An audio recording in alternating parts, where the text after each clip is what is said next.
bad, but we have to respect Furina's decision.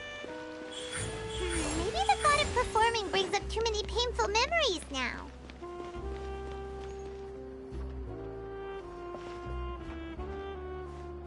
Huh? What's going on? Are they arguing?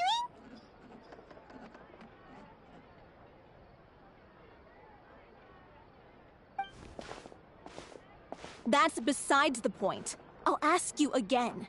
Why did you start looking for a replacement without my consent? When did I tell you I'm going to take a step back? You didn't need to say it. We've known each other for how long now? We know the signs. But you never tell us about your illness, even when it's clearly flaring up. And that gives you the right to make a decision on my behalf? Shortly after you left, the troupe's lead actress came to the Adventurers Guild. She believes that she's healthy enough to perform. Excuse me, but can you both take a moment to discuss something else for now? The adventurer assigned to your commission has returned. Sorry, I was just dealing with a little misunderstanding. So, how did your conversation with Furina go? Sadly, it's a no from her. We tried to persuade her, but she wasn't having it. She doesn't want to play the role for personal reasons. I see. Well, circumstances have changed a little, so maybe that's not such bad news after all. You see, our leading lady has just informed me that she's well enough to make it to the show after all. Staging the musical with the full original cast was always the dream, of course. Oh, right! Sounds like everything worked itself out then.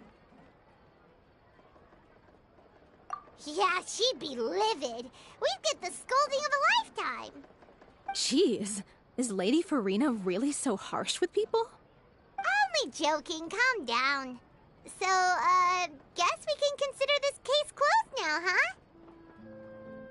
Despite the fact that we failed to complete the commission, we were still racking our brains for ideas on the way back here.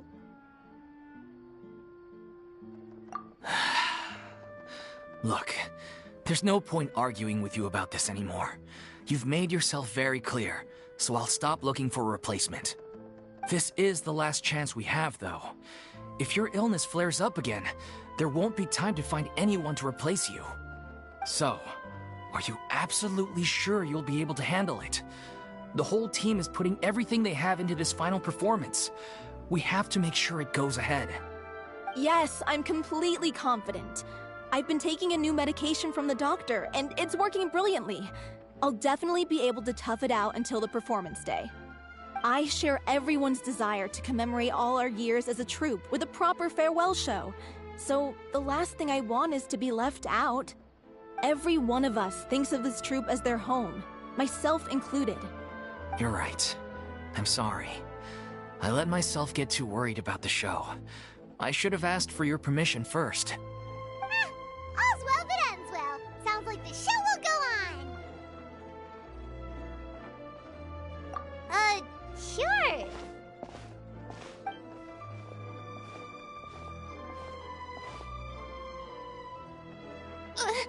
Hey, how did you...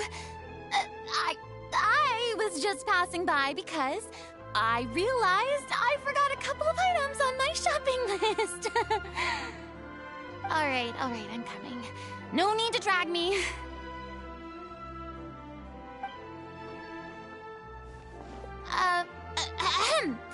Hello, one and all.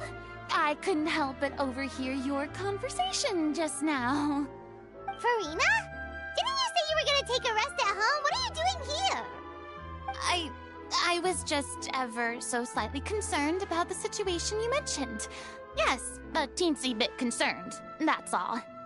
When you came to talk with me earlier, I jumped right to explaining my position and said some strongly worded things. And all before I even had a full grasp of the situation. Anyway, I just feel a bit bad about how it went down. I'm sorry, Paimon. Oh, it's totally fine. Paimon didn't take any of that personally.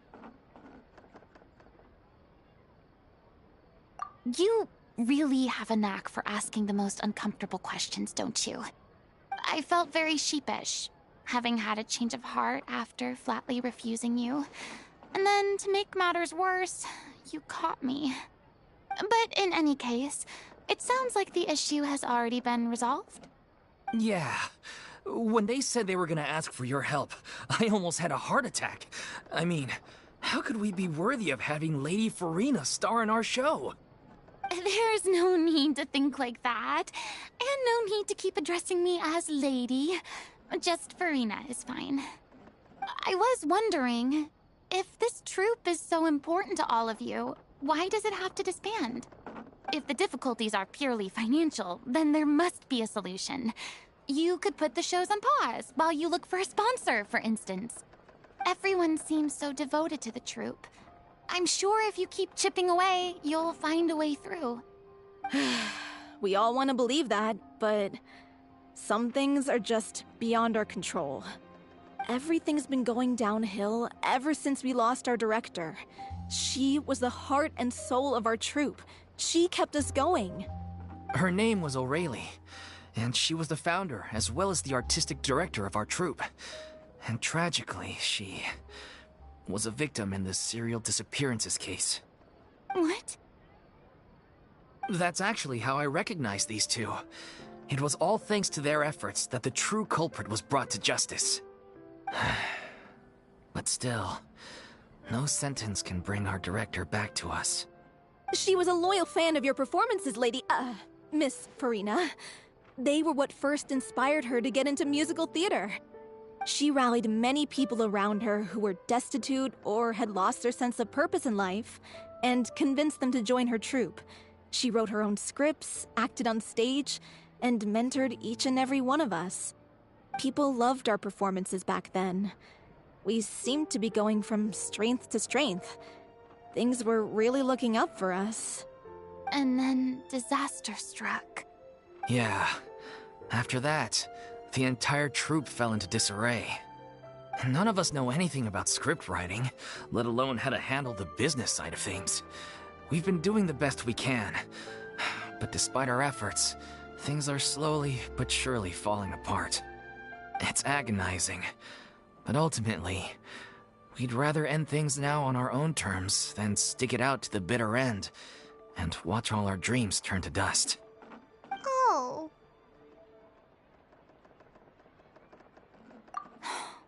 What a terrible waste. A gifted artist from humble beginnings, who achieved so much and no doubt had much more to give. And then her life was so cruelly taken. I suppose it's fair to say then that this final show, besides being your farewell to the stage, is also your final gift for her? Yes, exactly. We all miss her terribly. Well, good thing I followed the Traveler here. After hearing this tragic tale, I can no longer stand by and do nothing. Furina? I know what you're thinking, but I by no means plan to cross the boundary I've set for myself. Besides, they're no longer looking for a replacement anyway. I can, however, provide some artistic guidance from the vantage point of a highly experienced audience member. But only if you feel this is something that would help, of course. Oh, most definitely. We'll take any guidance that you can give. We unfortunately don't have any budget for a consultant, though. Will that be a problem? I don't need any compensation. All I'd ask in return, if you're willing, is that you tell me some more about the life and work of your late director.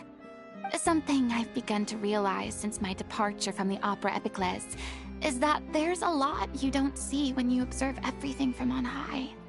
The law only judges criminal behavior and does not weigh human emotion. The court's verdict can settle the question of criminal liability, but what about all the unresolved emotions of the parties involved? What happens to them? An interesting answer. But if you ask me, I think all emotion shall ultimately return home to the heart and slowly settle with the passage of time. Take, par exemple, how this troupe pines for their late director. Things such as this I have never witnessed before, and so I should like to observe, perchance to understand. Ah, still a fan of your old dramatic monologues then, huh? You just want to get back in on the action, don't you? No. This is a completely different situation. Pearls before swine. The name's not Swine, it's Paimon! Would you be willing to join me? Come on, take a break from adventuring to listen to a story. Thank you all so much. Our director was a huge fan of Miss Furina's performances, as of course we all are. Alright, follow me. We'll go to our usual practice space. Please excuse the size. It's a little on the smaller side.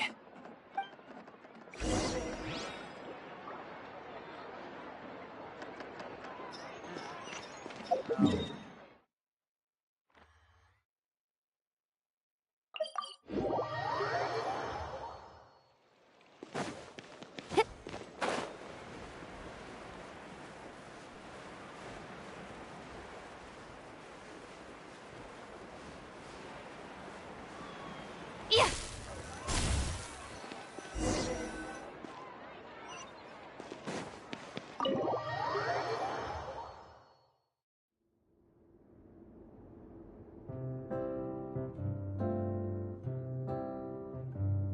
Huh?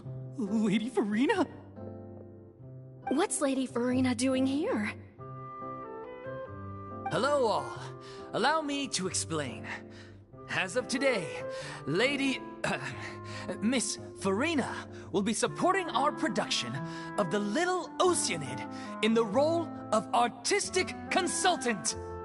These two over here are the ones that made it possible. They kindly reached out to Miss Furina on our behalf. I'm sure they need no introduction. You bet! That was the trial of the century! You helped bring our director's murderer to justice. We can't thank you enough. Oh, please don't mention it. We're just here to join in on the fun. So, you were saying The Little Oceanid? Yeah, that's the name of our final show. It's an unfinished script left behind by our director. One of our greatest regrets is that she never got to complete it. So, if we can bring it to the stage and make it a successful show, we can all take some solace in that. Wait, but if it's not finished, then... Yeah, we've been battling issues on every front trying to realize this dream. Anyway, let me give you a quick summary of what the story's all about.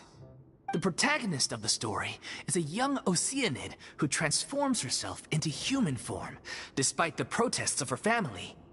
She longed to live just like any other human, and sure enough, she found friendship and even love. Everything seemed perfect.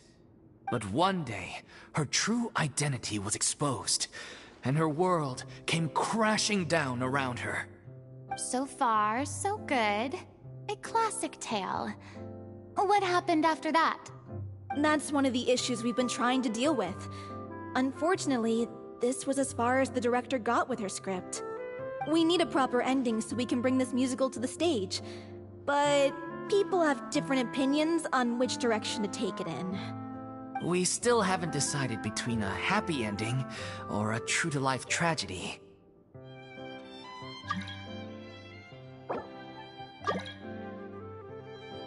By true to life, you mean the director's sudden disappearance? Yeah, like they say, truth is stranger than fiction. But then there's the question of whether we really want to use the stage to pass our raw pain onto the audience. Exactly. A lot of the time, people come to watch a show just hoping for some light entertainment. We have to consider their emotional stake in this, not just our own. And one last thing. We're still waiting on confirmation from two of our main actors. The first is Paulo, who plays the protagonist's lover. He's locked himself away to focus on writing an ending for the script. But the deadline's passed, and we still haven't heard from him. The other is Villemont, who plays the main antagonist. He took the director's death pretty hard. Hasn't set foot in the city since. He did write to us, promising that he'll be there for the final performance, but we haven't seen or heard from him since. So we're not really sure what to make of that. Huh. Although, now that we have Miss Furina helping us, maybe we should take the opportunity to get everyone back together. What opportunity? What do you mean? Maybe you're unaware, but your name has always been like a rallying cry for us. Our director was constantly singing your praises. All of us look up to you as a role model. Oh, stop! You're making me all flustered. Although, not in a bad way.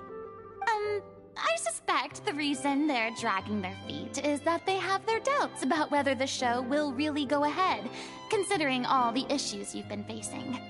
But one by one, all the obstacles are being removed. Now is the time to rally the troops. Makes sense. Okay, priority number 1, let's check in with Paulo and see where he's at with the ending. He went back to Poisson a few days ago. Said that staying in a friend's home might help him to relax and escape the feeling of isolation. I thought the last thing his friend would want right now would be to take visitors, given that Poisson was flooded not too long ago. But I guess it's the opposite. A friend in need and all that. Yeah, maybe he could use some company. Poisson? Nothing. I suppose my presence will be indispensable if we are to restore his faith in the show. So, allons-y. To Poisson!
If I remember correctly, this is where he's staying.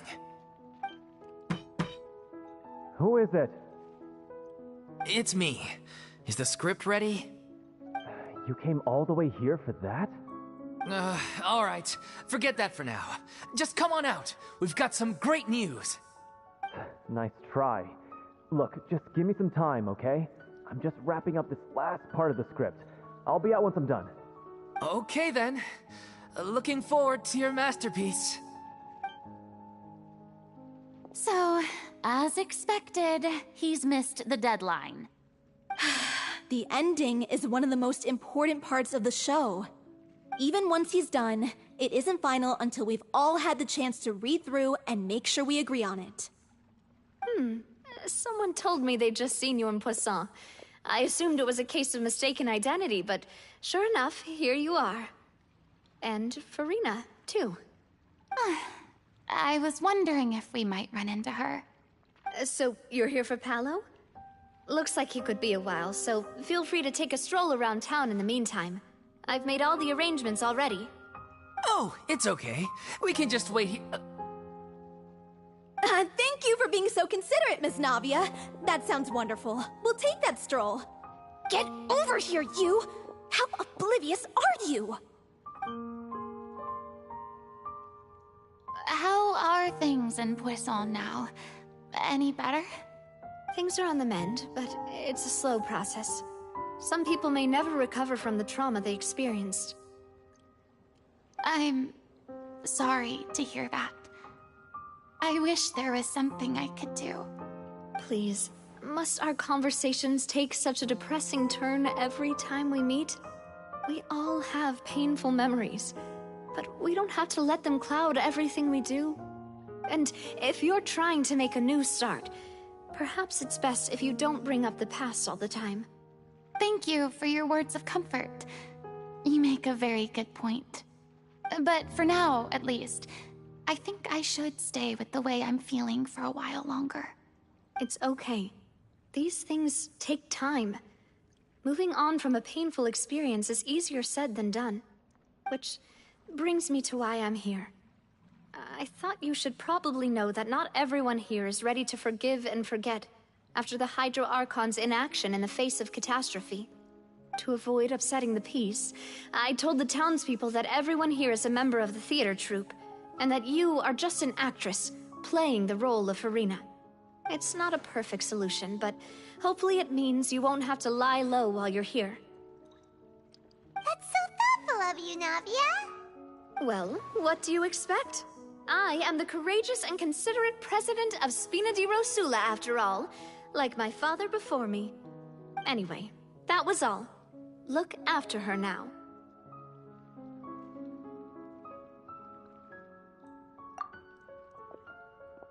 Off we go then. Let's take a look up there. I don't have any friends that I can be frank and honest with, so maybe she's right. You're the closest thing to friends that I have.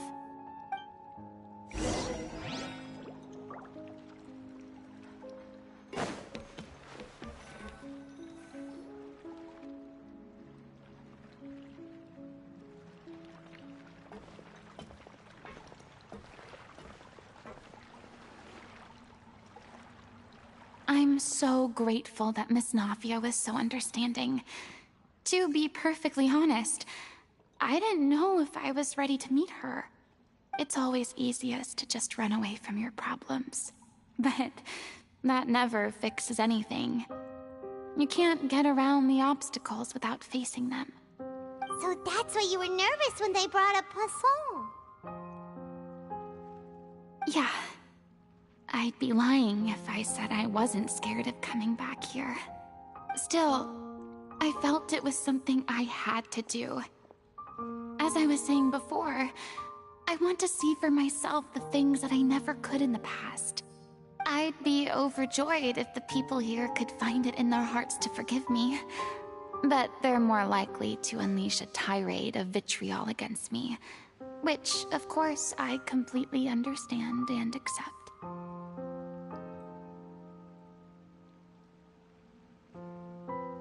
Yeah, I can tell people are watching me.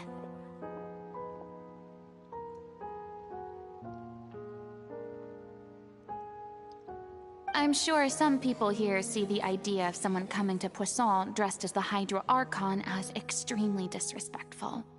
I used to be terrified of the gaze of other people, especially when they had suspicion or resentment in their eyes. I guess I wasn't quite ready for this after all. I'm not surprised you're making yourself go through all of this. I can't let myself see only the things I want to see. How would that make me any different from before? Look! There seems to be a crowd gathering over there.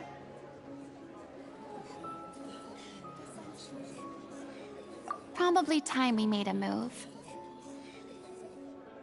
How about we check out Spina di Rosula's ship? We should have a view of the whole of Poisson from there.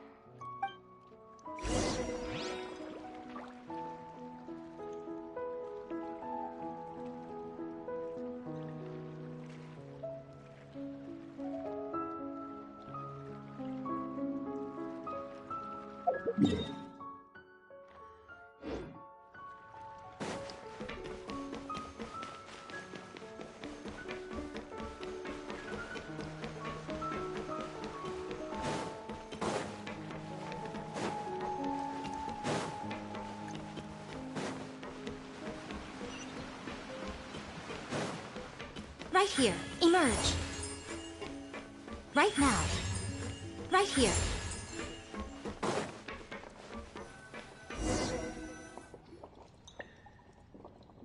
I'm sorry. You probably just wanted a relaxing stroll.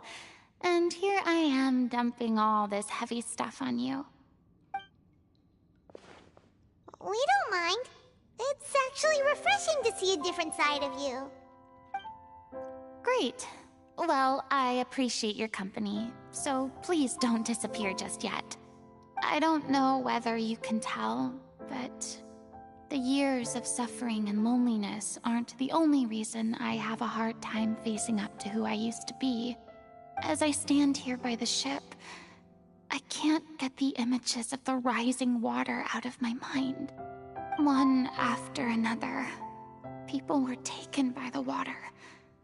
All those treasured lives and memories washed out of existence in an instant.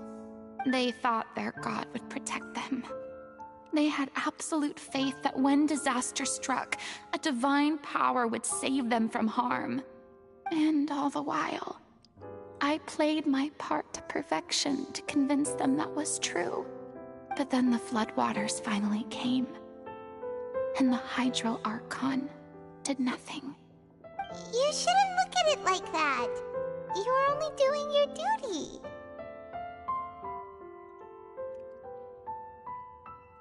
I've had to go through so many moments like that for the sake of protecting the truth.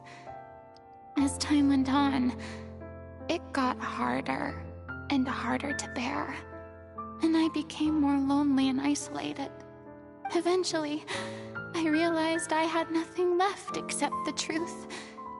I became terrified of completely failing in my task, and was haunted by the thought of being left all alone, weeping on my throne. Fortunately, we were able to avoid the worst-case scenario thanks to the help of heroic individuals such as yourselves. Everyone rose to their responsibilities, and I finally regained my freedom. But on some level, freedom also means no longer being needed. I have no further use to people. Paimon would have never imagined you'd see it that way. A reward? I guess so. Back then, I didn't even dare to dream about having someone to confide in. I was scared of someone recognizing me for who I truly was, and exposing the secret I swore to protect. Believe in the Furina you see on stage. She is the one you can trust. I had to keep all my feelings, all my curiosity about life to myself. No one could be allowed to know. That's what I really meant when I said I'm no good at maintaining relationships. So that's where you were coming from. Paimon totally thought you were just a bit of a diva at heart. Could you please get off my case? I don't know what's gotten into you today. I'm making an effort here. You could at least try to do the same. I do. I once had nothing but the truth, and now I'm finally free to live my own life again. And even though I have no idea where I'm going right now, at least the choice is in my hands. All right, it's about time to head back. Paulo should have finished the ending by now. Sure! Okay, let's head back and check it out.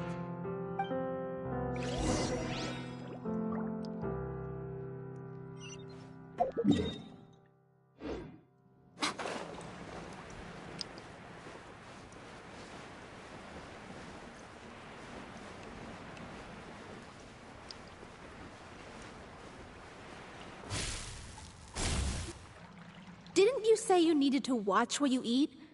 You're supposed to be cutting down on fried foods, not wolfing down copious quantities of fish and chips, you know? Come on.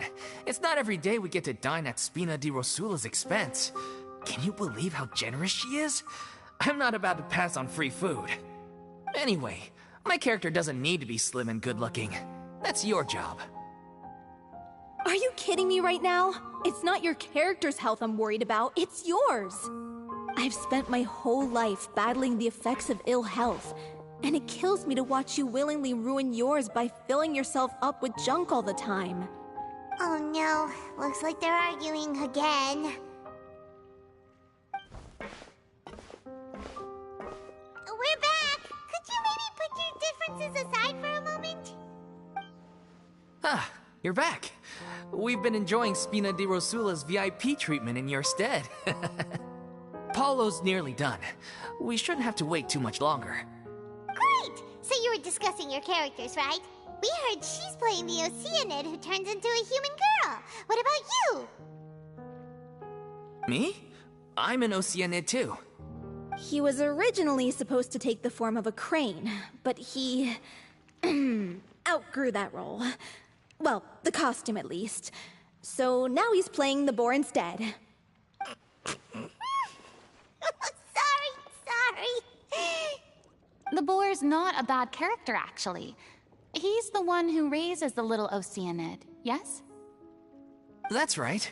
He has some pretty memorable lines too, like when he imparts some solemn words of wisdom to the little Oceanid. If you become human, you can reveal your secret to no one. You will face suffering and loneliness. Is this truly what you want? Wait, that sounds kind of familiar. It's the most important line in the whole script. I think it's a symbolic statement about our director's life and legacy. She kept quiet about all the trials and tribulations she faced in running our troupe, allowing us to devote ourselves fully to performing. It was only after she was gone that we realized how tough her job really was. You mentioned earlier that the troupe is like your home. Yeah. I was born with an incurable illness, and once my family found out it couldn't be treated, they decided they didn't want me anymore. I spent some years taking whatever work I could find and trying to manage my illness with various medicines. But whenever I had a bad flare-up, I'd be lying in an alleyway for days at a time. It was like that until the director found me one day. She told me I had a great voice and asked if I was interested in studying singing from her. I said yes. She took me under her wing, taught me to both sing and act, helped me find Mora for my meds, took care of me when my condition decided to flare up. I know it was all a huge burden on her. She sounds like a really incredible person. She really was. She gave everything she had to her troupe and the people in it. All of us were so proud to call her our director. I was a lost child too when she found me. As the child of a murderer, my parents weren't around when I was little, so I got sent to an orphanage. The other kids were always picking fights with me. They'd say things like, "Come on, you must be pretty tough if you're the son of a murderer." It was just to taunt me, though. I was an easy target, and they knew it. One day, I got beaten up so bad that I just couldn't take it anymore, so I ran away. I lost all faith in humanity by that point. Thought the whole world was out to get me. Let me guess. Fortunately, the next person you ran into was the director. Yeah. For the first time in my life, I was somewhere I felt safe. And I promised myself I'd stay here until the day the group parted ways. The day you hoped would never come. How times change. Oh, you're finally done? Get your butt over here. There's someone I need to introduce you to. This is our new artistic consultant, Miss Furina. Furina? The Furina? Oh my god, how did you manage to wrangle that? Please, the honor is all mine. I was profoundly moved to hear about your troupe and your wonderful director. I just wanted to do something to help. Same here. Even so, this is just... Oh, wow. I'm sorry. I'll try to calm down. Now, where was I? Ah, yes, the script, of course. Let me give you a rundown of how the story unfolds in my version of the script.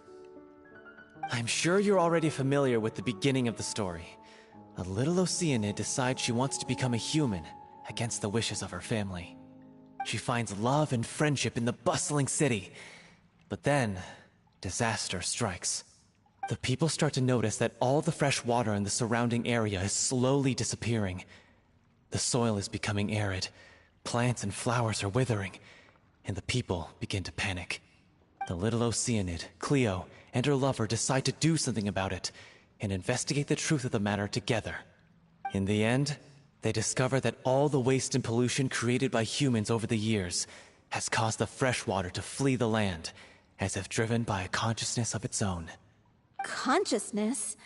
You mean the water is sentient? Water as a conscious entity. There's actually quite a few stories that explore this theme. Since the little Oceanid is a water spirit, she immediately understands how the water is feeling. She then tells her lover about her true identity, as well as the truth behind the crisis. Her lover accepts her for who she is, and works with her to find a way to bring the water back. However, unbeknownst to them, there were some people eavesdropping when she revealed her secret. The little Oceanid is accused of being directly responsible for driving the water away, and faces the greatest dilemma of her life. And then? In the end, she makes the brave decision to sacrifice herself to save her lover, and the rest of humanity. Huh? But didn't they all treat Cleo like a villain? Why would she want to save them after that? Well, she mainly wanted to save her lover, plus everyone who'd stood up for her. Through her love for her human partner, she was able to find an even greater love, one that extended to all of humanity. Surely the biggest strength of Cleo's character. There's actually something else that bothers me. You know the protagonist is supposed to represent the director, right? And she never had the chance to become a hero in our world. If we're serious about dedicating this show to her memory, we should make the ending as true to life as possible. What about if the little Oceanid is hounded to death by people who hate her, her lover makes sure her secret never gets out, and humanity continues down the path to extinction? That sounds like too cruel of an ending to me. And perhaps a little irresponsible to present to the audience.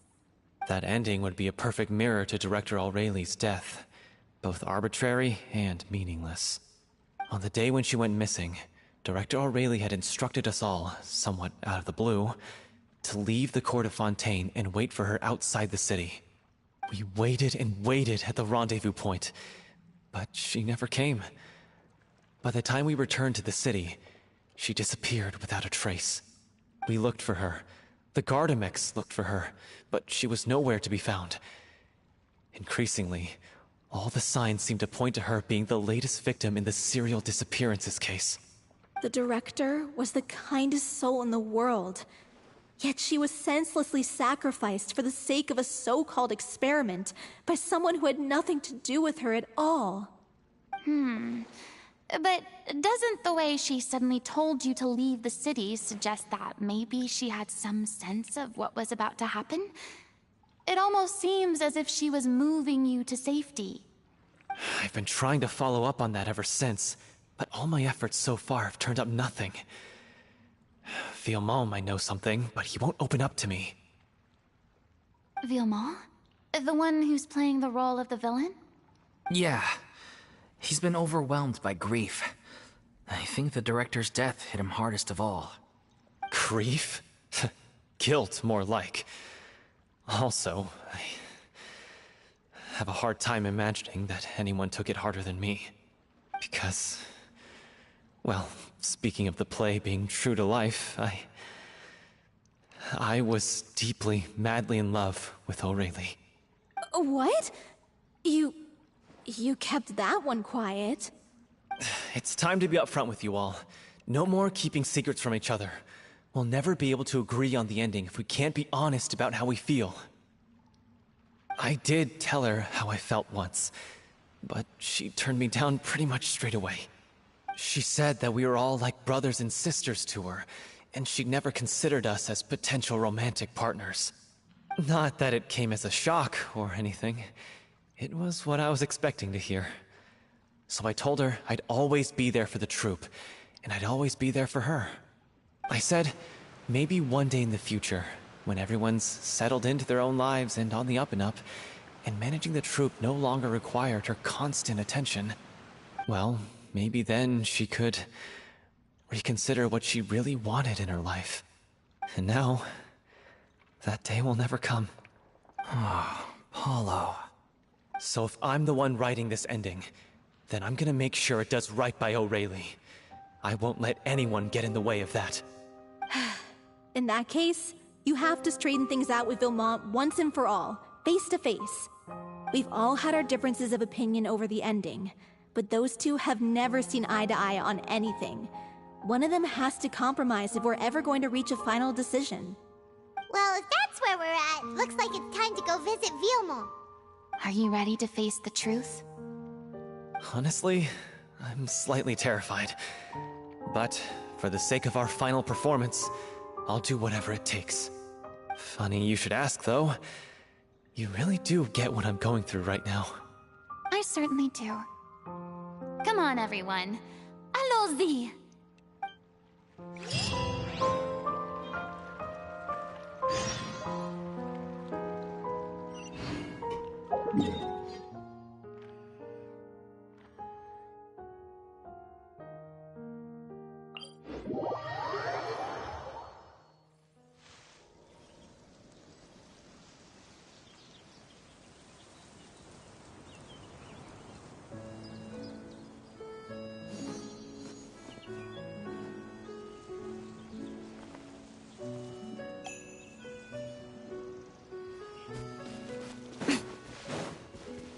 Emerge.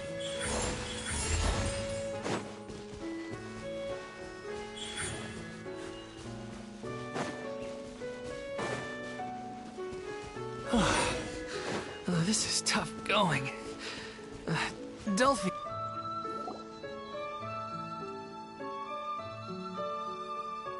Ugh, as if this journey wasn't tough enough already without a roadblock. Don't worry. We should all be fine with the Traveler here. We don't need to take a detour. Wait, why are you all looking at me? You're not seriously expecting me to fight, are you? We're just curious, that's all. I don't think anyone's ever seen Furina in a fight before. Yeah, but don't you remember why? The Hydro Archon willingly gave up all her power so it could be converted into Indemnitium. Miss Furina said so herself. Precisely!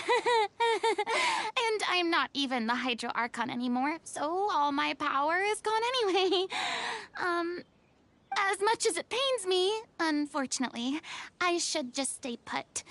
I'm more like a damsel in distress more than anything. That sounded so smug. Ugh, secondhand embarrassment is unbearable. C'est la vie indeed. Alas, I am forced to watch on helplessly as a more brave and seasoned adventurer than I swoops in to save the day. Aw, too bad. I was so pumped to feast my eyes on fight mode Furina. Sorry to leave all the heavy lifting to you. Don't worry, piece of cake.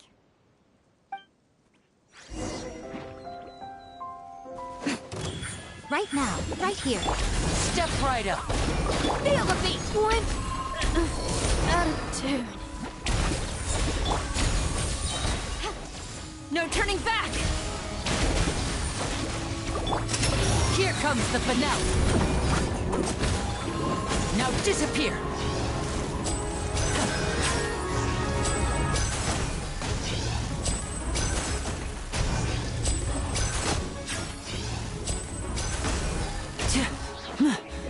Come on out. Emerge. Bravo! Good show! You certainly live up to your reputation. Yeah, thank you. Anyway, the path is cleared now, so onwards and upwards.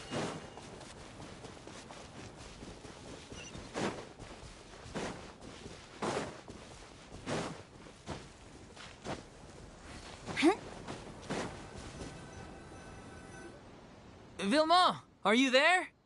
Huh? Oh, it's you guys. Wait, what's Lady Furina doing here? I can explain. We've been rounding up the whole troop. We now have everyone except you. So, you think knowing the truth about the director's disappearance will help you write an ending to the script that pleases everyone? I care just as much as everyone else about making the Little Oceanid a success. That's why I wanted to wait until after the show. If I open this can of worms now, I just don't want to make things difficult between us. We're supposed to be a unit when we're on stage. Fiamma, avoiding the truth will not help anyone. Unless you mean to suggest that Aurelie's death had something to do with you. I don't want to talk about it. Listen, Fiamma. I used to think that my love for Aurelie was a point of shame. I never brought it up to anyone. But now, I've made up my mind to put it all on the table. I'm prepared to face everything, to sacrifice everything for the sake of the show. The Little Oceanid cannot be complete unless we do justice to Aurelie on an emotional level. This is why people think of you as not being the smart one. As you all know already, the troupe was kept afloat not from ticket sales, but donations from the audience. Of course, that was nowhere near enough. We took on side jobs when we weren't performing, but even then, the troupe's financial situation was pretty dire. So, anyway, one day after a show, a merchant came to me and offered us a huge sponsorship. In return, we just had to provide the audience with their drinks during performances. It seemed like a win-win, so I said yes to it on the spot without consulting the director.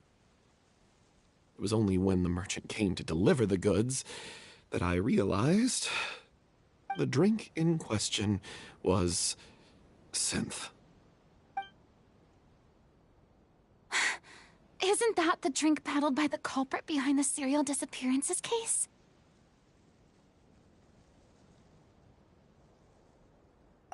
I freaked out when I saw the boxes. And I told the director everything right away. She was completely shocked as well.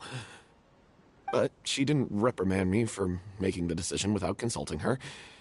Instead, she contacted the merchant and stated that the troupe could not agree to this collaboration.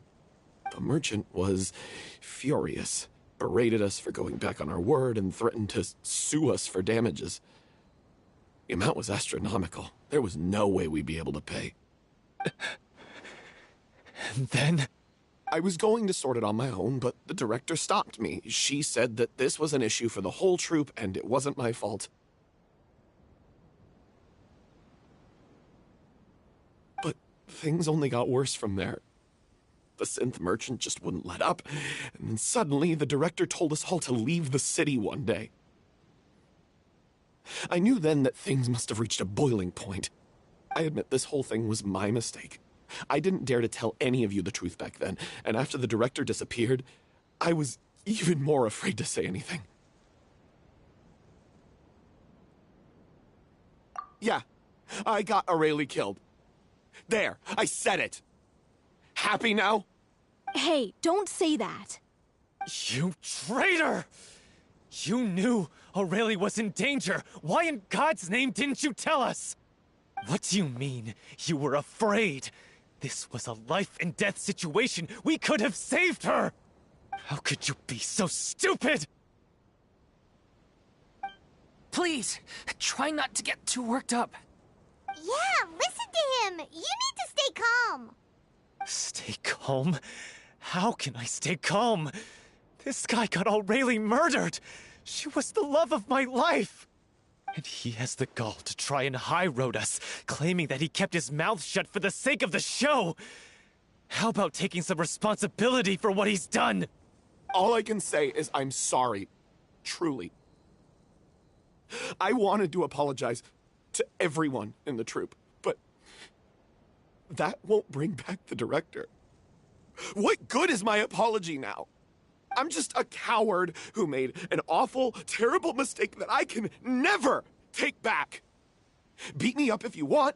Kill me if you prefer. It's what I deserve. End my life. So I can meet the director and apologize to her in person. Get out of my sight! Go! Get lost! I don't ever want to see your face again! That's enough! You've screamed and shouted at each other for long enough. Now pipe down, both of you! Can you stop conflating the show on stage with your real-life relationships in the troupe? You keep saying that you want to use this final performance to pay tribute to your director and celebrate her life. How can you do that if you're just using it as an excuse to vent your own emotions? You're right. I'm sorry. On stage, the lead role is the focal point of the audience's attention. And you're all used to seeing the director as the heart of the troupe. But in her own life, her greatest desire wasn't to be the center of attention. I can tell how much she loved you all, and how much she loved the troupe. What she wanted was to build a warm home for all of her brothers and sisters. To shield you all from the storms that rage in the world outside. That's how you should remember her. And that's what you should be celebrating. I understand why you're trying to make her the hero of the story, but isn't she your hero already? After everything she did for you? Yeah. So think hard about what that means. And then think again about what you hope to achieve by arguing with each other. If you really hate each other and can't reconcile your differences, then you could just call it quits now. Why bother with the final performance if the group is already fractured? But you can't bring yourself to do that, can you? You care too much about Director O'Reilly and the home she built you all to let go. What are you laughing at? I don't see what's so funny. Sorry, I didn't mean it that way. It's just that, for a moment there, it felt like our director was back with us again. If she'd seen Paulo and Vilmont at each other's throats like that, she would have scolded them exactly like you did, in that same stern voice. Really? But she sounded like such a gentle person. Of course she was. Even her harshest lectures came from a place of kindness, and it showed. She really was a truly outstanding person. What you said, it really puts everything into perspective. I'm truly sorry. I really meant for this to be a genuine apology, but I ended up making it all about me and my self-pity. It's all right. Let's save all this for after the performance. So, the ending. What are we gonna do about it? Clearly, everyone needs to take a step back for now and reflect on what really matters. When emotions are running high, things get lost in the fray. The end of the story needs to focus back on O'Reilly herself. She's the true star of the show. What do you mean? The Traveler is right. You once investigated that underwater synth base and recovered items belonging to the victims. If you could find anything that O'Reilly left behind, perhaps we can get a better sense of what she went through in her final days. You really think that's possible? I trust that nobody would object to the ending of the story being based on O'Reilly's true feelings. No. Well, we'll leave this in your capable hands. Come, let's pay a visit to the Palais Mermonia. The rest of you, head back to the rehearsal location for now, and wait for our good news.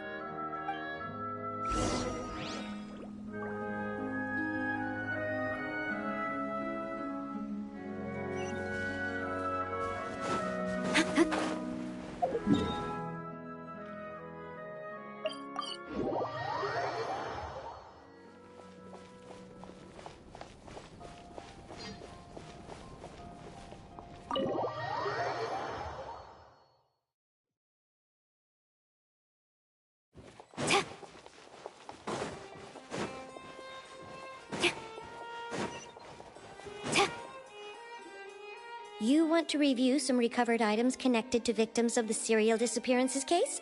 But, that case has been closed for quite a while now.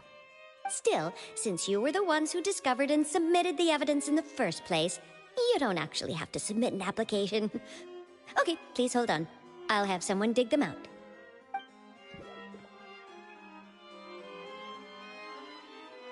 So, this is all O'Reilly left behind.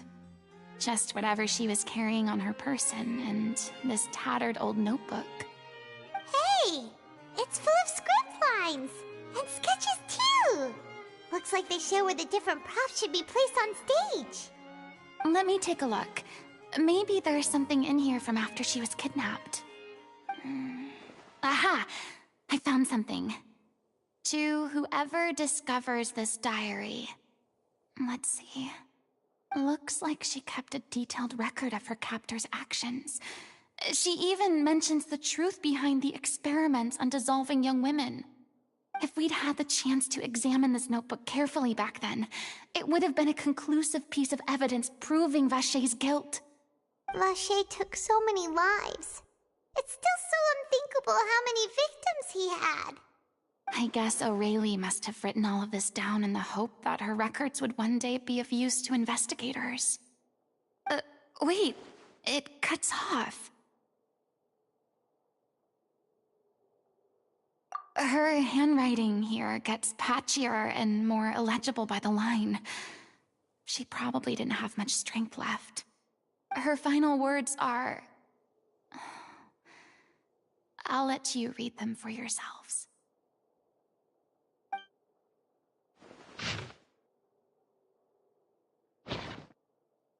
She was so terrified.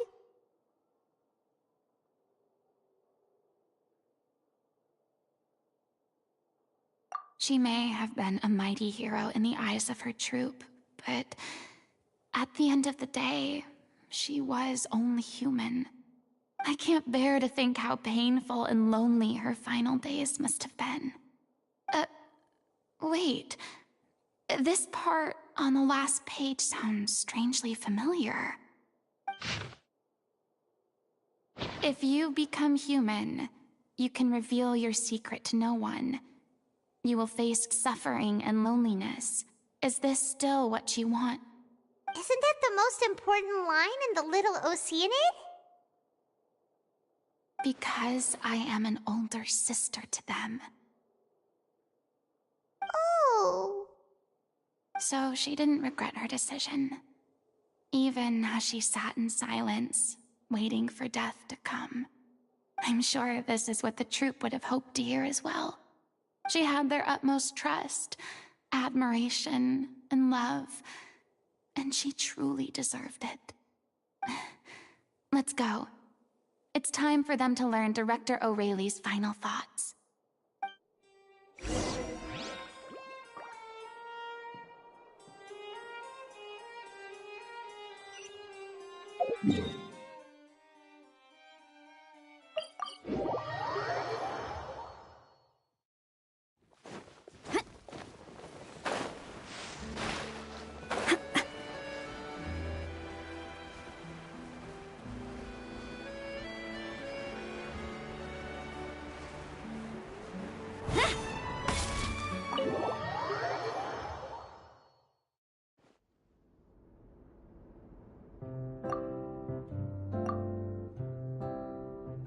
She deserves a hero's farewell.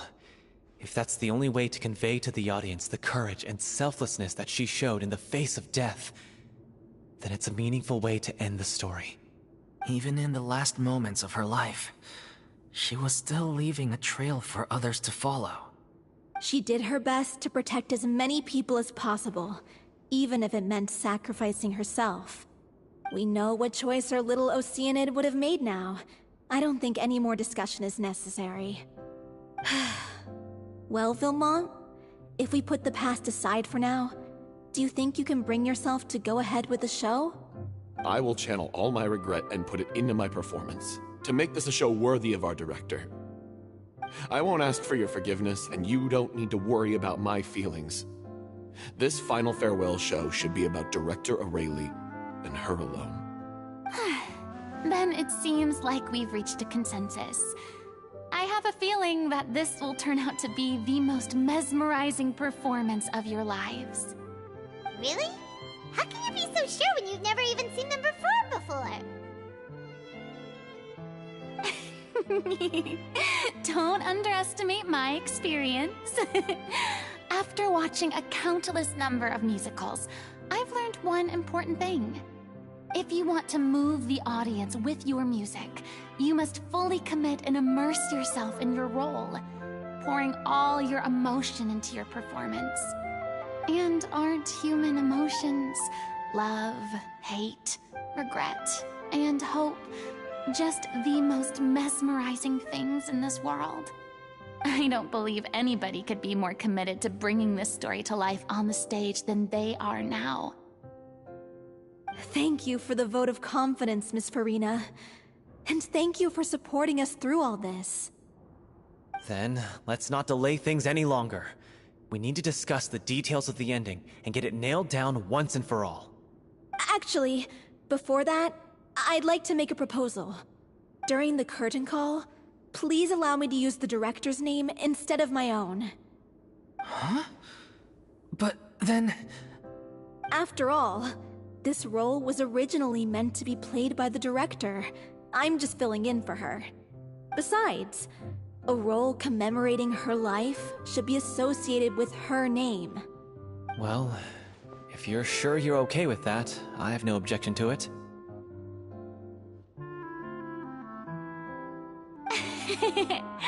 Now we're talking like a serious acting troupe. All right, I'll leave you to fine-tune your musical while I go and procure a stage.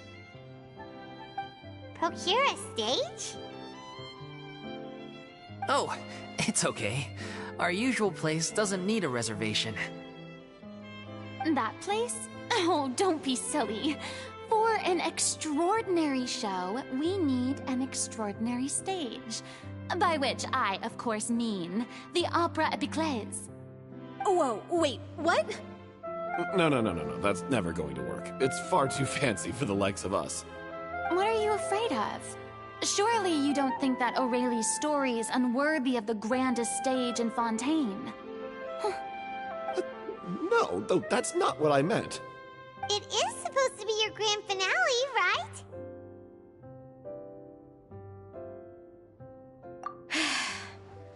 I have no problem with it then. How about the rest of you?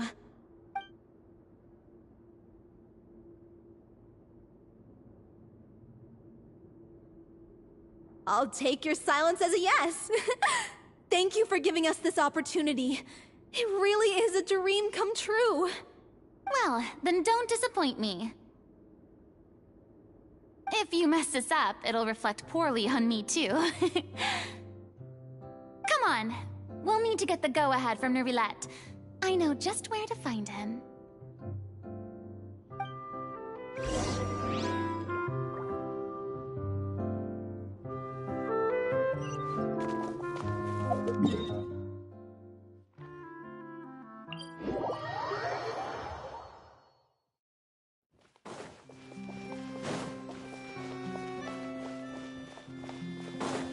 Hey, look at that! Looks like I guessed right. You were just guessing?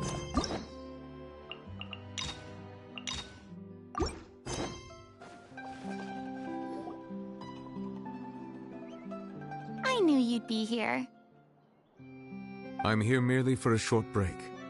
It has been a while, Miss Furina. And you too, Traveler in Paimon. What might I assist you with today? I would like to book the Opera Epiclese for an event. You see... I understand. The process for booking the Opera Epiclese is complex and can be somewhat cumbersome. But given that the request is coming from the three of you, I see no reason to make things unduly difficult. The story of the little Oceanid is most fascinating. I'm looking forward to seeing it performed on stage. I will say, however, that I am surprised to see your passion for the performing arts rekindled after all that has happened. Huh? What do you mean? Do I look excited? Yes. And this is the first time that I've seen you like this since your departure from deityhood. At first, I just felt bad about rejecting them. So I wanted to learn a little bit more about their situation. But one thing led to another, and... well, here we are. In the past, we sat in our high chairs in the court, giving our opinions on isolated cases, all while knowing very little about the human stories behind each and every one. Maybe it's because I finally become an ordinary person and gained my freedom. But I've developed a great sense of curiosity about their lives. I am truly delighted to see you find a new lease on life. Now that you've regained some confidence, have you had any thoughts regarding a return to the stage? Why would you suddenly ask a question like that? Well, if the Little Oceanid turns out to be a great success, it will no doubt become a classic. Many theater companies are certain to add it to their repertoire. The experiences and decisions of the protagonist Cleo are all modeled after your own. Naturally, this makes you eminently suited to playing the leading role. It would truly be a shame if you did not take this opportunity to allow audiences to enjoy your outstanding acting talents once more. Haven't I already made myself clear? I won't act or perform in any role ever again. No exceptions. Nor do I think it is any great shame. There is no lack of fine actors or inspirational stories, either on or off the stage. This experience is a case in point. I feel like I've learned a lot, and it has already been well worth the price of admission. I must admit, though, I'm a little envious. They're quite fortunate to be able to bid farewell to their past in such a magnificent manner. I see. Well, I'm glad to learn that you have found a role to play that you enjoy, be it on the stage or not. I sincerely hope the show will serve as the grandest of finales. I will have my staff book the date and mail the relevant paperwork to the troupe once the details are confirmed. Thanks, Nervalette. You are very welcome.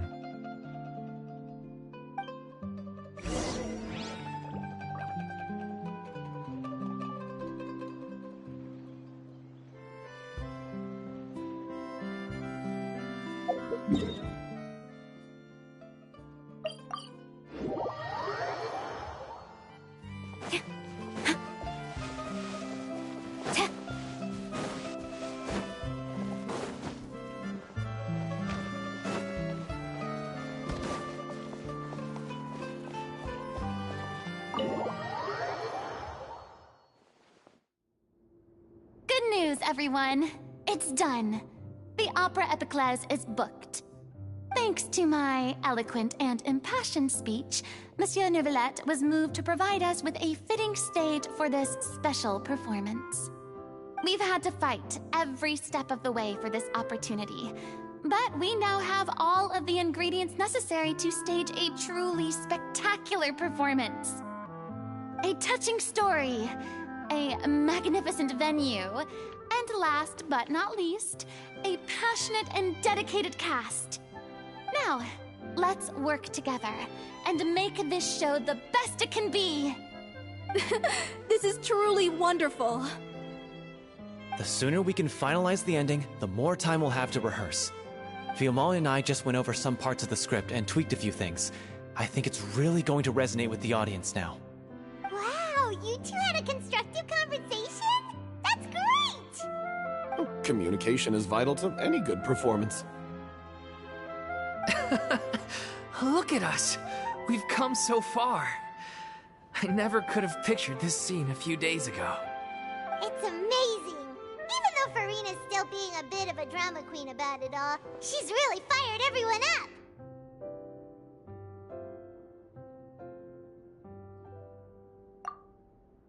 Please feel free to give us any comments or suggestions you have. We really value your input. Hey, Loic, get over here. Time to practice the opening number.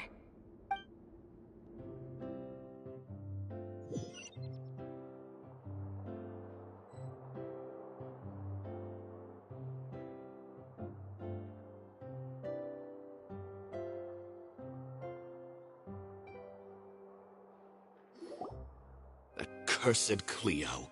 She stole the waters of life from us.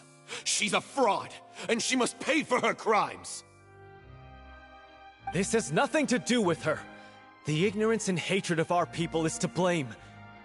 How can we hope to win back the water's favor if we don't change our ways?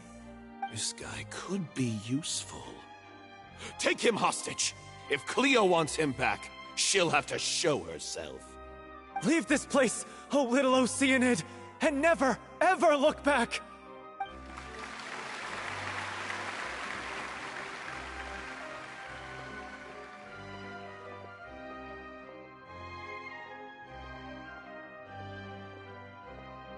everyone's really throwing themselves into their roles. I haven't seen such a fine performance in a long time. If only...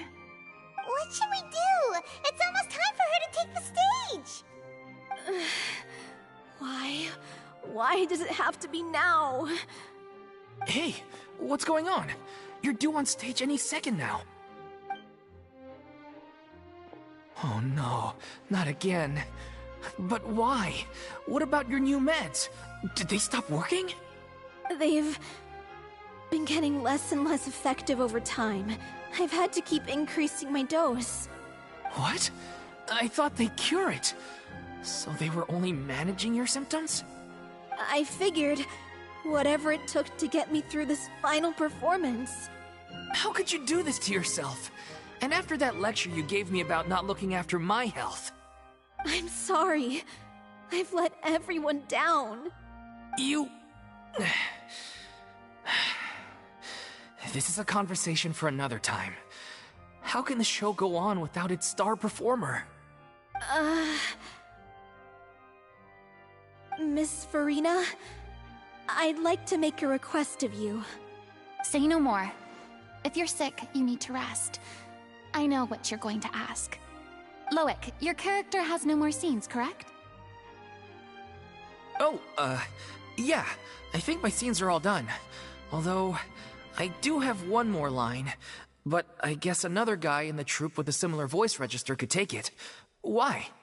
Please take Delphi back to her place to rest. I'll sing the finale. From the sublime to the ridiculous. After all that, everything's come full circle. Thank you, Miss Furina. I'm so sorry to put you in this position after everything you said. Never mind. What's done is done. It's really my own fault for getting in too deep. No one likes regrets, myself included. Leave it to me.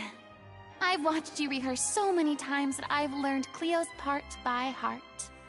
I do not doubt your acting skills, but please allow me to ask just one more question.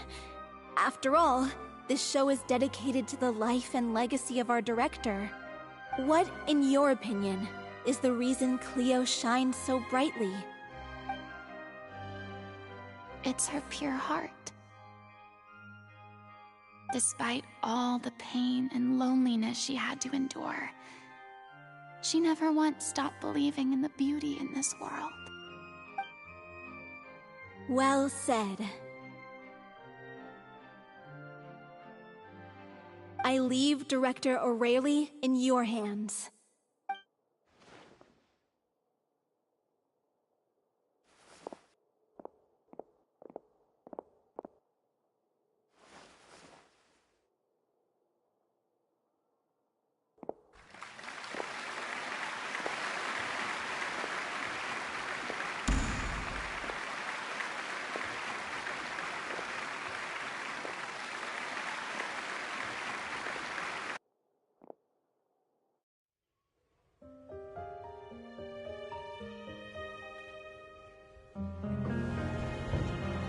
Is she here yet?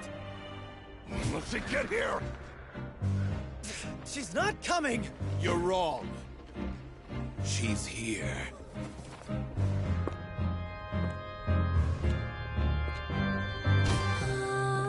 Si je pouvais vivre dans l'eau, le monde serait-il plus beau?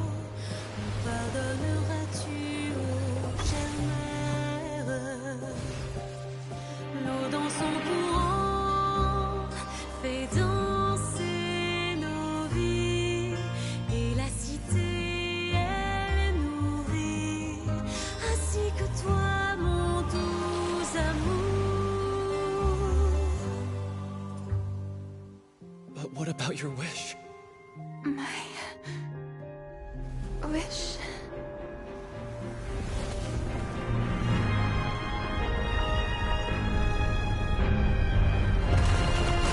If you become human, you can reveal your secret to no one. You will face suffering and loneliness. Is this truly what you want?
Is it just me? Or was that Lady Furina on the stage just now? She hasn't been seen for a while now, and she just appears out of nowhere? Gotta say, though, her acting skills are as superb as ever. The little Oceanid, Cleo, played by Aurélie Fumont.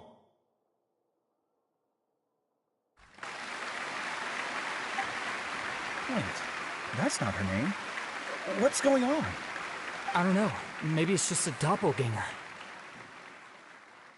I've spent a lot of time out of the spotlight, and they didn't use my name during the curtain call either. Hopefully, not too many people recognized me. It's too bad that I had to break the one clear rule I'd managed to make for myself, even if I had no choice. Still, I have to admit that, despite everything, it felt good to be back on the stage again. Finally, we would like to give a special thanks to our artistic consultant and event coordinator, Miss Furina. Hey, that's not what we agreed on! Oh, so it was Furina after all. She's back! Honestly, what is he doing? He should have run that by me first. All right, calm down, don't be mad. This was a group decision. We just didn't want your contributions to go unacknowledged. After all, it's been the rule in Fontaine since ancient times that everyone's work, visible or invisible, is equally deserving of recognition. Yes, I know the rule, but it should still be applied on a case-by-case basis. I wasn't ready for this yet. It's no big deal. What's the worst that could happen? Oh, yeah? Well, since you think it's so easy, you can sign them for me. This is a great chat and all, but can we talk about that crazy thing that happened during the show? It nearly gave Paimon a heart attack. Paimon flew over to where she was supposed to be and was about to drop the prop vision, and then suddenly, a real one popped out of thin air! Oh, that. I've got no idea what happened there either. But hey, it worked pretty well, didn't it? I'll bet the audience has never seen such a realistic prop. Wait, what about Dolphy? I wonder how she's doing. Oh, let's go check on her as soon as we finish clearing the stage. Yes. Plus, she'll definitely want to hear how the end of the show went. If nothing else, we can safely say that we accomplished what we set out to do.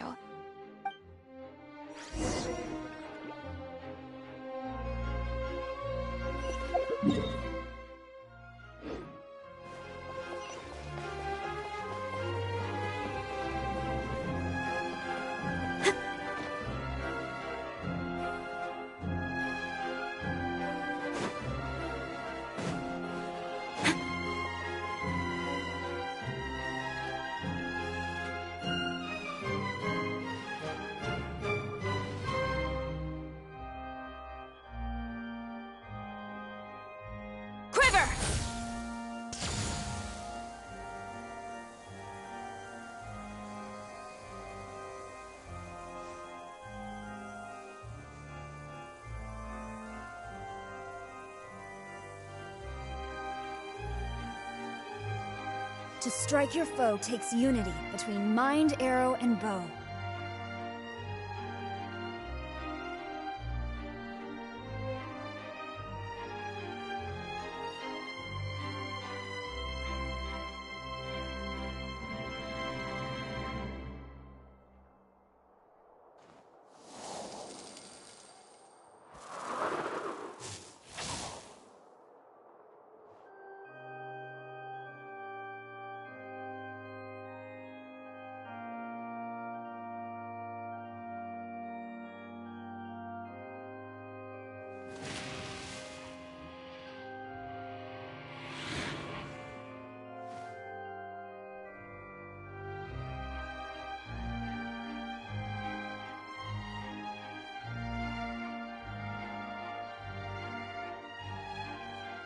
The duty of a Tengu warrior is to watch over the mountains and forests, while that of the Kujo clan is to guard Inazuma. These two are of the same ilk.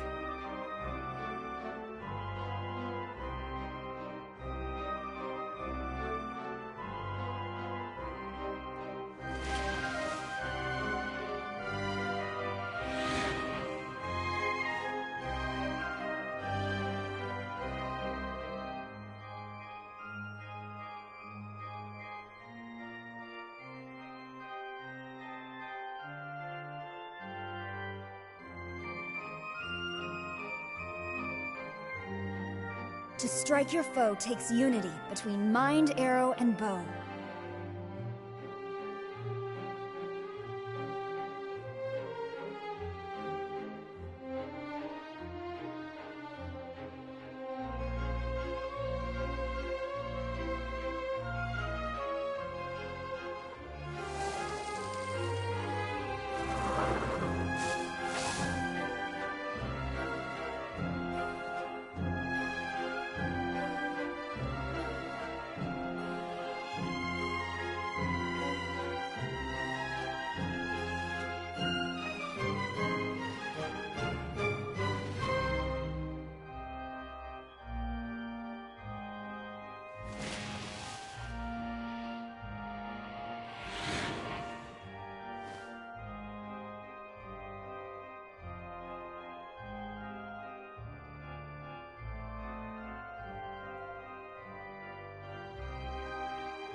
To manifest eternity per the Almighty Shogun's will.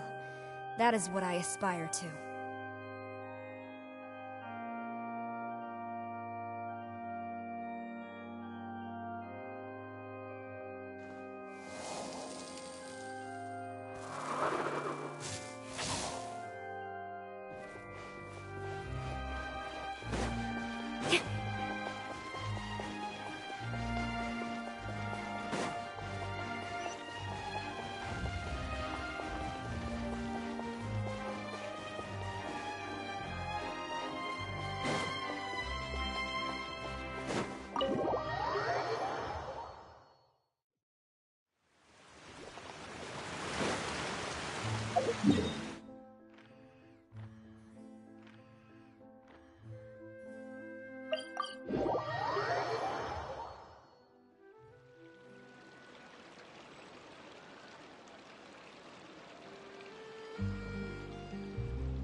Ah, you're back.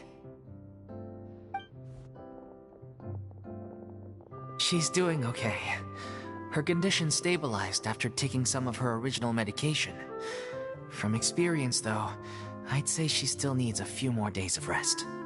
How did the performance go? Was it a success? Did the audience like it? You'll be glad to know it was fantastic! Also, you're not gonna believe what happened while Furina was on the stage. You'll probably be able to read all about it in the Steambird first thing tomorrow morning. That's wonderful. I'm so sorry I failed to see it through to the end.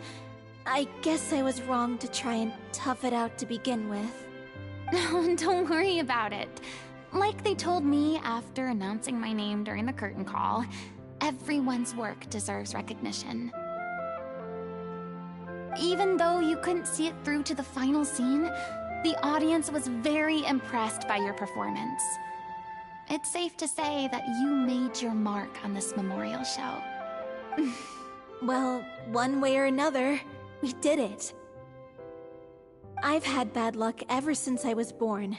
so I never expect things to go smoothly in life. I'm just happy to know that we went out on a high note. That's all that matters. Blaming your bad luck again, are we? Maybe if you didn't push yourself past your limits so much, your illness wouldn't be flaring up all the time. Oh, don't you start. I don't have the energy to argue with you right now. Aw, you two clearly care a lot about each other. I don't know what you're talking about. You mean we never stop arguing with each other?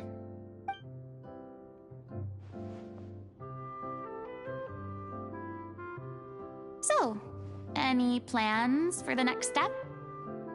After the brilliant performance you put on, the reputation of your troupe is sure to spread through Fontaine like wildfire. You won't have to disband if you don't want to. You could capitalize on the rave reviews and license out the little Oceanid to the bigger theater troupes out there. That would do wonders for your financial situation. No, we should still disband. Yeah, it's what we all agreed to. After all that's happened, I should give you guys some space. But maybe our paths will cross again one day. Hey, don't just walk off!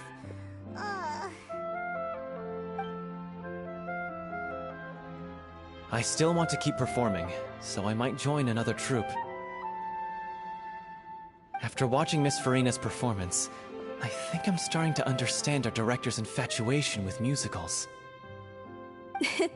You should do it. It suits you. I'd originally hoped to keep performing too, but I don't know if my health will allow me to. Oh, so now you finally got your priorities in order. I guess I'll hold off until you've properly recovered as well. What about you, Miss Furina? Any future plans? Well, frankly, I think a return to obscurity is no longer an option for me.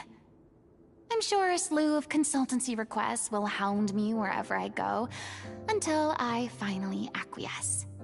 You rather sealed my fate there with your special thanks at the end of the show. Sorry. It's quite all right. No need to apologize. What I meant to say is that this whole experience has shown me that perhaps I'm not as averse to a return to the stage as I previously imagined. Maybe Nervilette was right. Maybe Cleo is the right role for me. I still don't wish to pretend to be someone else, but I do have a desire to express myself. So, maybe the show will go on for me after all. Yeah. There was once a time when I was an actress in a masquerade, seeking only to hide the truth. But from now on, I want to spend my time learning real stories about real people and how they touch the lives of others around them. I want to watch them blossom and wither, see them refined on the page, retold on the stage, and remembered long into the future. I'm sure this is what captivated director O'Reilly as well. Sounds like you're ready to stop running from your true calling. The more you get out into the world, the more you'll discover what a fascinating place it is. Then it's a deal. If a vision is a gift from the gods, then I should do my best to honor it.